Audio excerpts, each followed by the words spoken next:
একটা গ্রামে থাকত ৬ বছরের ছোট্ট একটি মেয়ে। নাম তার লাল ফুল।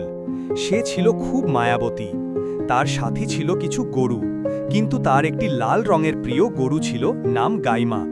লাল ফুলের বাবা মা খুব ব্যস্ত থাকত মাঠের কাজে, তাই সে দিনের বেশিরভাগ সময় কাটাত গাইমার সঙ্গে। একদিন সন্ধ্যার সময় হঠাৎ করেই গাইমা অসুস্থ হয়ে পড়ে। লাল ফুল কান্নায় ভেঙে পড়ে। সে দৌড়ে গ্রাম্য পশু চিকিৎসককে ডেকে আনে। চিকিৎসক এসে দেখে দাইমা বেশি কষ্টে আছে, তবুও আশা দেন ঠিক হয়ে যাবে। লাল ফুল সারা রাত ঘুমায় না। সে গাইমার পাশে বসে তার মাথায় হাত বুলিয়ে বলে, তুমি ভালো না হলে আমি কার সঙ্গে গল্প করব গাইমা? পরদিন সকালে আশ্চর্যভাবে গাইমা উঠে দাঁড়ায়।